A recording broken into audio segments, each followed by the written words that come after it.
അവിടുന്ന് നിന്നെ വേടൻ്റെ കെണിയിൽ നിന്നും മഹാമാരിയിൽ നിന്നും രക്ഷിക്കും. സങ്കീർത്തനങ്ങൾ 91:3. വേടൻ എന്ന് പറയുമ്പോൾ വേട്ടയാടുന്ന വ്യക്തിയാണ്. വേട്ടയാടുന്ന വ്യക്തി നമ്മളെ എപ്പോഴും വേട്ടയാടിക്കൊണ്ടിരിക്കുന്ന ഒരു ശക്തിയുണ്ട്, സാത്താൻ. അവൻ്റെ കെണിയിൽ നിന്നും മാരകമായ മഹാമാരിയിൽ നിന്നും കർത്താവ് നമ്മളെ രക്ഷിക്കും. യേശുവിൻ്റെ കുരിശുമരണത്തിലൂടെ നമുക്ക് രക്ഷ ലഭിച്ചിരിക്കുകയാണ്. അവിടുന്ന് സ്വന്തം രക്തം ചീന്തി വില കൊടുത്ത് വാങ്ങിയ രാജകീയ പുരോഹിത വിശുദ്ധ ജനമാണ് ഞാനും നിങ്ങളും.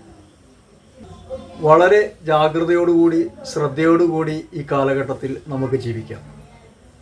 സാത്താൻ ഒരുക്കുന്ന കെണികളിൽ ജാഗരൂകതയോടുകൂടി പ്രാർത്ഥനയിലായിരിക്കാം.